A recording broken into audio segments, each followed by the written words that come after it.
The Samsung Galaxy Z Fold 6 has a decent battery life as far as foldable phones go, but for those of you that want even more from their Fold, I'm going to show you not only how to make your battery last longer, but also how to protect it from damage over time. So make sure you hit subscribe now and we'll get right into it.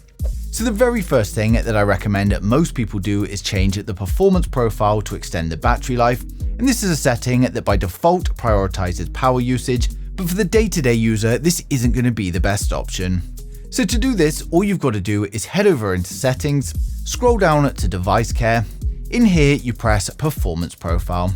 Now you can see default is set to standard, but if you change this to light, then it's now going to prioritize battery life and cooling efficiency over speed, and this is going to make your battery last a lot longer. Now for day-to-day users, this is a must-do, but if you're a heavy user of productivity apps, then it may not be a good idea, although gamers won't be affected. Now I haven't noticed any difference when using the light profile, but I ran a benchmark to test the difference. There is a small hit on the CPU performance, with 16% less for single core and then 6% less for multi-core. So for productivity apps, this is not going to be a good idea, but as you can see, it says for gamers, you won't be affected. We've also got a feature in here called auto optimization, and this is basically a set and forget feature that's going to perform resets to keep your phone running smoothly.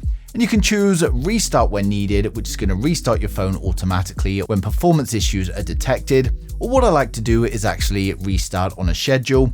And you can even set this to a daily task, but I just set mine to restart once a week on a Monday at 4 AM, as I know I'll be asleep and it just helps things to run well.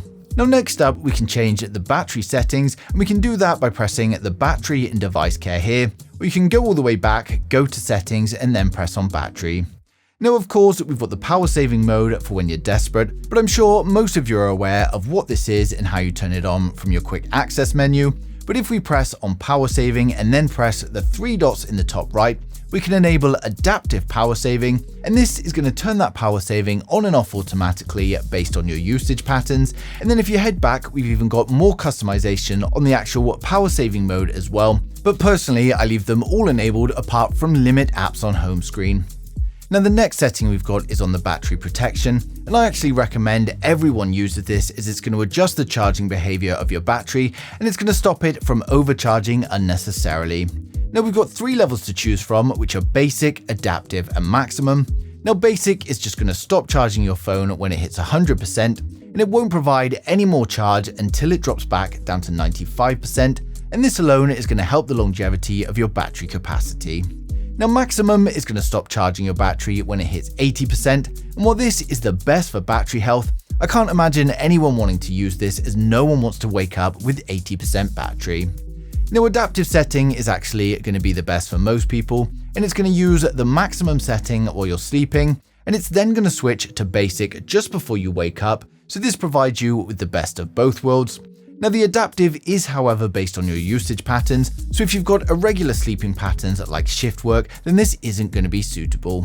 Now another thing you can do, and again it is a bit extreme, but it may be useful to some people, and if you head back and go into charging settings, you can actually disable fast charging entirely, which is going to protect the device's battery over the long term. But me personally, I like the convenience of fast charging, so this is something that I wouldn't change. Now another obvious but useful setting here is the show battery percentage, and it's just useful to know because, for instance, if I'm out and about and I hit something like 20% battery and I know I'm not going to be able to use a charger for a while, that's when I'd open up the quick settings and enable that power saving mode. Another great battery saver is if we head into settings, display, and then scroll down to eye comfort shield. Now, I actually use this mainly because I'm terrible at sleeping, and it helps because I do look at the phone a lot in the evening, but the second advantage here is actually the reduced battery life. So I set this one on a schedule to come on at 10 PM and turn off at 7 AM. So a great feature if you want to use it, but understandably, a lot of people don't like the yellowness of the screen that it results in. But you can also customize this color temperature to your exact liking. Now next up, we've got something that you can do for the apps that you rarely use, or if you've got 1 or 2 apps that are draining the battery a lot faster than all of your others. If we head into settings and then scroll down to apps, In here, you've got a list of every app installed on your phone. So if I press on something that I never use, like AR emojis for instance, I can then select battery, and instead of optimize, I can change this to restricted. So this is actually going to save on power, and it's a little bit more of an extreme saving, but if you've got an app that's draining a lot of battery, then you can just come in here and restrict it. But what I would say is that if you ever do this, just check that the app does still work properly after doing it, as it can cause issues with certain apps. Now, of course, there are more extreme power saving options like do not disturb mode, turning off Bluetooth, Wi-Fi and data, but personally I just don't see the point as it's taking away from the functionality of my phone, and my Z Fold 6 lasts me the day most of the time anyway, so there's really just no need. But these settings I've shown you will help you keep your phone running as it should, help your battery last longer, and also protect the battery capacity over the phone's lifespan, so there's some great configurations for most users. But hopefully I've helped out at least some of you in some way today, so don't forget to subscribe to the channel for more tips and tricks when it comes to your phones in the future.